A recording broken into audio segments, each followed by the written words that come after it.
Tatalakayin natin ang isang nakakasindak na pangyayari kung saan isang trahedya ang naganap. Sa hindi maiiwasang mundo, madalas nating masaksihan ang mabilis na paglipas ng buhay ng tao. Sa isang sandali, masaya tayong kasama ang ating mga mahal sa buhay. Ang kamatayan ay maaaring maging brutal na di inaasahan, na nag-iiwan ng malalim na epekto sa mga nakakaranas nito. Pero bago tayo magpatuloy, pwedeng makahingi ng like at subscribe para sa aking YouTube channel, at kung gusto nyo ng mga ganitong video. Sa kasong ito, naging mahirap para sa mga pulis at mga investigador na mahanap ang mga katawan dahil sa tindi ng apoy na sumira sa bahay. Ang komunidad ay nasa pagkagulat dahil walang makapaniwala na may ganoong karumal-dumal na gawaing naganap laban sa isang pamilya. Ang insidente ay naganap sa isang Christmas party, kung saan ang saya at tawanan ay biglang napalitan ng takot at trahedya. May mga narinig na putok ng baril, at isang nakakatakot na sunog ang sumiklab, na nagtrap sa mga biktima sa loob. Ang pangyayaring ito ay nag-iwan ng maraming nasugatan, at maraming tanong na hindi pa nasasagot. Ito ay isang malalim na malungkot at nakakatakot na sandali para sa lahat ng sangkot. Ang Cavina Massacre ay isang nakakasindak na karahasan na naganap sa bisperas ng Pasko. Ang pamilya Ortega ay masayang nagtitipon sa kanilang tahanan, nag-i-enjoy sa kanilang samahan. Sila ay masaya na naglalaro, at ang mga apo ay naglalaro sa labas. Subalit, ang kanilang masayang gabi ay nagkaroon ng madilim na pagbabago nang may isang lalaki na nakadamit Santa Claus ang kumatok sa kanilang pintuan. Siya ay pumasok at binaril ang isang 8 taong gulang na batang babae. Pati na rin ang 2 tiyuhin na nagtangkang ipagtanggol siya. Ang natitirang pamilya ay nagtangkang magtago sa ilalim ng mesa. Ngunit ang gunman, na dating asawa ng isa sa mga anak na babae, ay nagpatuloy sa kanyang gahlit. Ginamit niya ang isang flamethrower, na nagdulot ng isang malaking pagsabog at sinunog ang bahay. Ang apoy ay napakatindi na umabot sa taas na maikukumpara sa 5 palapag na gusali. Ang insidenteng ito ay nagsilbing isang nakakakilabot na paalala na ang karahasan ay maaaring mangyari ng biglaan, kahit sa mga sandali ng kasiyahan. Isang malaking sunog ang sumiklab, na humingi ng malaking pagsisikap mula sa isang malaking pangkat ng 80 na bumbero, na lumaban sa apoy sa mahigit 1 oras bago ito tuluyang naapula ang apoy. Ang sunog sa bahay ay napakadelikado at nakakatakot para sa mga tao sa loob at sa mga bumbero na nagligtas sa kanila. Ang matinding apoy ay naging mahirap para makilala ang mga biktima. Dahil ang kanilang mga katawan ay nasunog, kinailangang gumamit ng mga dental records at medical records tulad ng mga peklat ang mga investigador para matukoy ang pagkakakilanlan ng mga biktima. Ito ay isang mahirap na gawain, ngunit nagawa nilang malaman kung sino ang naroon sa gabing iyon ng trahedya. Ang pamilya Ortega ay nakaranas ng kanilang pinakamasamang bangungot, dahil pinatay ng armadong lalaki ang ilang miyembro ng pamilya, kasama na ang mga bata at apo. Ang mga nakaligtas ay labis na traumatized para makapagsalita tungkol sa insidente. Ngunit ang mga impormasyong mula sa investigasyon ay nagtugma sa kanilang mga salaysay. Inilarawan ng mga miyembro ng pamilya ang isang nakakatakot na eksena, kung saan sinubukan nilang tumakas at protektahan ang kanilang mga mahal sa buhay. Ngunit ang takot at kalituhan ay nagpadagdag sa hirap ng sitwasyon. Sa panahon ng pag-atake, ang mga miyembro ng pamilya Ortega ay malapit sa pintuan, na naging dahilan para sila ay maging mga madaling i-target. Si Charles, isa sa mga anak ng pamilyang Ortega, ay nasaksihan ng armadong lalaki, matapos barilin ang kanyang 8 taong gulang na pamangkin at ang kanyang kapatid na si James. Nagkaroon ng kaguluhan habang lahat ay nagsikap na tumakas sa mapanganib na sitwasyon. Kahit na nasugatan sina James at Charles ay sinubukang pigilan ang armadong lalaki. Sa kasamaang palad, hindi nila nagawa.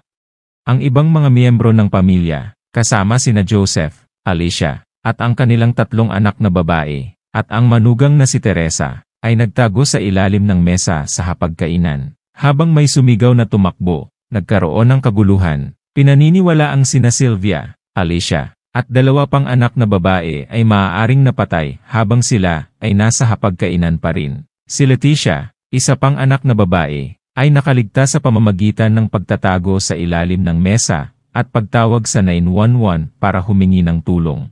Sa gitna ng kaguluhan, lahat ng pamilya ay nagtakbuhan at nagtago sa ilalim ng mesa sa hapagkainan. Nang makarinig ng mga putok ng baril, agad na humingi ng tulong sa operator. Tinatanong ang address. Ibinahagi ng tumawag na ang kanyang anak na babae ay natamaan sa mukha at dumudugo. Agad na naabisuhan ang mga pulis, at tiniyak nila ang kaligtasan ng mga paramedics. Patuloy na nakiusap ang tumatawag para sa agarang tulong at mga bendahe. Habang nagpapatuloy ang usapan, ipinahayag ng tumatawag ang kanyang pag-aalala para sa kaligtasan ng buong pamilya.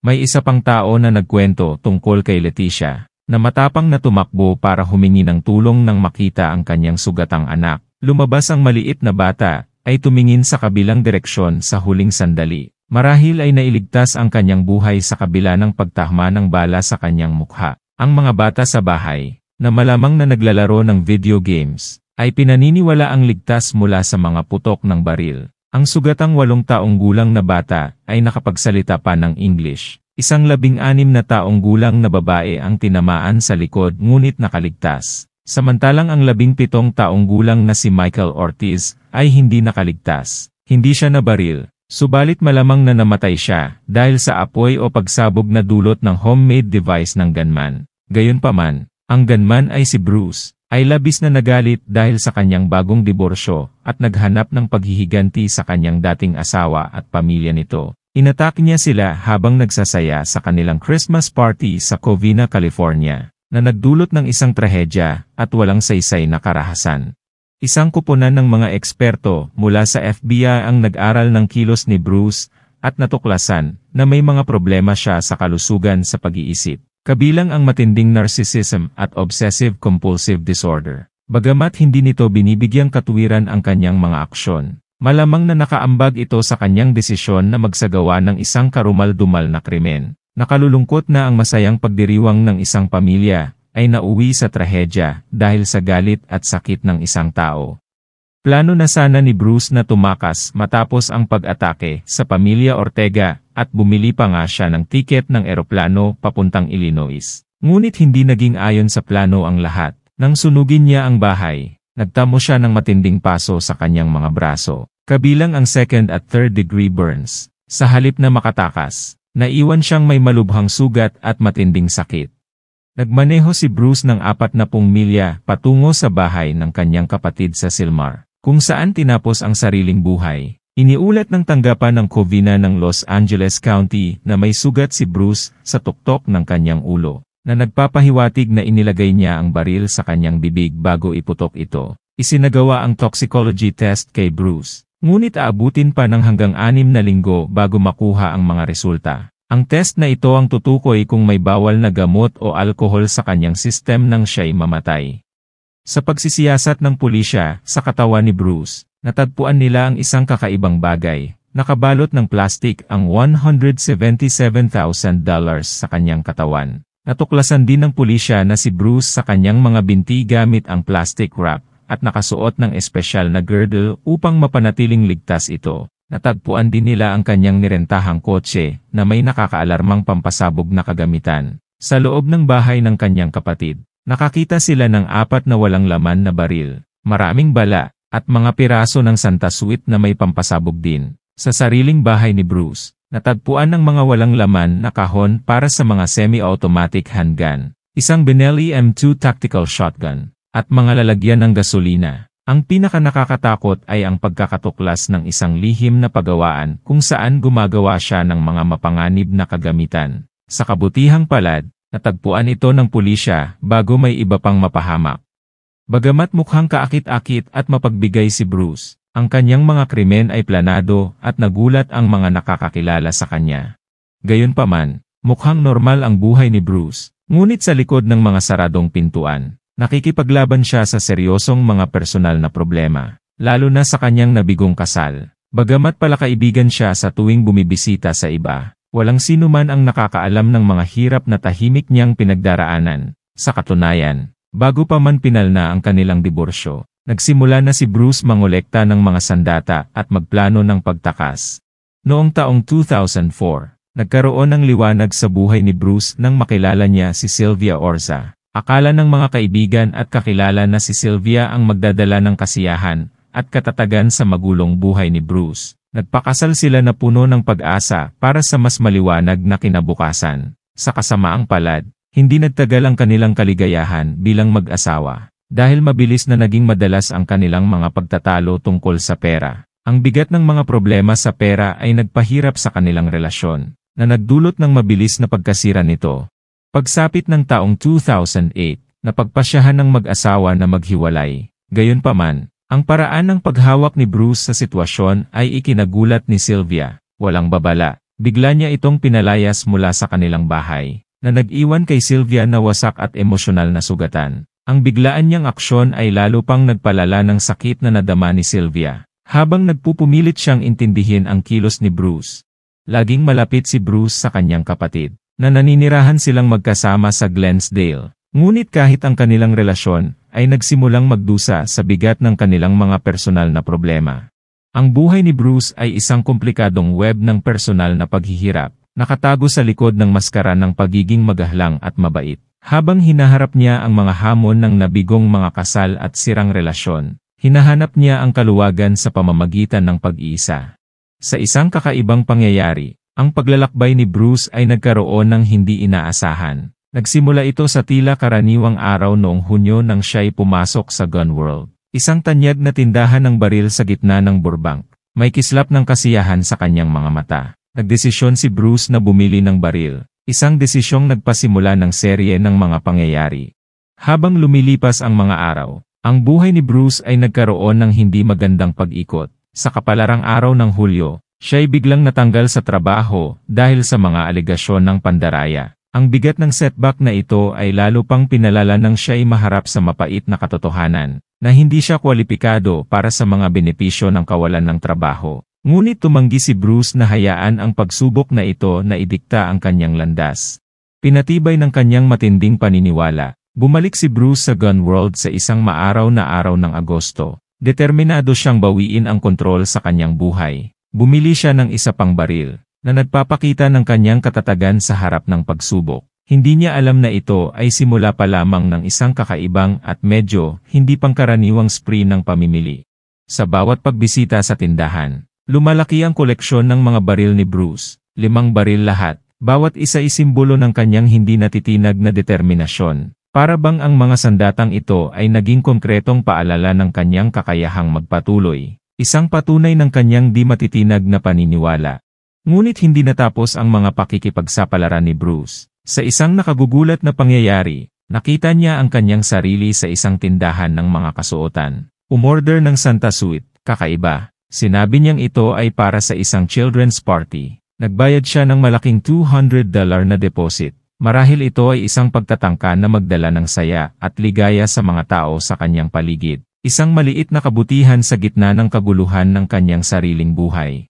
Hindi kontento sa mga hangganan ng kanyang bayan, naglakbay si Bruce patungong Iowa. Doon niya nadiskubre ang isang koleksyon ng mga magazine na higit sa legal na limitasyon para sa mga bala sa estado ng California. Sa kabila ng mga posibleng kahihinatnan, hindi mapigilan ni Bruce ang tukso ng mga ipinagbabawal na bagay na ito. Idinagdag niya ito sa kanyang lumalaking inventaryo. Habang ang kanyang personal na buhay ay nahaharap sa mga sariling hamon, ang kasal ni Bruce kay Sylvia ay opisyal na natapos sa loob ng malamig na pader ng isang korte sa bank. Ang pagwawakas ng kanilang unyon ay nagmarka ng pagtatapos ng isang yugto, na iniwan si Bruce upang pag-isipan ang nakaraan at pagnilayan ang hinaharap. Sa kanyang pagnanais ng kalayaan at pagiging malaya, nagpasya si Bruce na magrenta ng 2 kotse, isang Dodge at isang Toyota. Bawat sasakyan ay kumakatawan sa iba't ibang kabanata ng kanyang buhay. Ang mga kotseng ito ay naging simbolo ng kanyang bagong kalayaan, na nagbibigay daan sa kanya na tuklasin ang hindi pa natutuklasang mga teritoryo. Pinuno niya ang Toyota ng iba't ibang gamit tulad ng mga mahpa, tubig, pagkain, damit, at isang galon ng gasolina. Naglagay din siya ng 2 computer. Nang gabing iyon, napansin ng kanyang kapitbahay na si Bong Garcia na umalis siya sakay ng isang Dodge, na hindi karaniwan dahil kadalasan ay nagmamaneho siya ng marangyang Escalade o Hummer. Sinabi ni Bruce na pupunta siya sa isang Christmas party. Ngunit nagduda si Bong at inisip na maaaring nagbabalak ng paghihiganti si Bruce. Matapos masunog ang bahay, nakita ng isa pang kapitbahay ang isang hasul na kotse na umalis ng walang ilaw. Sa harapan ng bahay, natagpuan ng mga peking salamin at sombrero ni Santa na iniwan. Nagmaneho si Bruce ng 40 milya patungo sa bahay ng kanyang kapatid sa Silmar. Ngunit nagkaroon siya ng malubhang paso sa kanyang mga braso, kamay, leeg, at binti. Ang kanyang Santa Claus na suot ay natunaw at dumikit sa kanyang balat, na nagdulot ng matinding pinsala. Sa kasamaang palad, hindi siya nakaligtas. Nang dumating ang kanyang kapatid sa bahay ng 3:00 ng umaga, natagpuan niya si Bruce sa isang kritikal na kalagayan. Nakita ang katawan ni Bruce sa sofa na may 2 baril sa tabi niya. Binaril ni Bruce ang kanyang sarili sa bibig at suot pa rin ang kanyang wedding ring.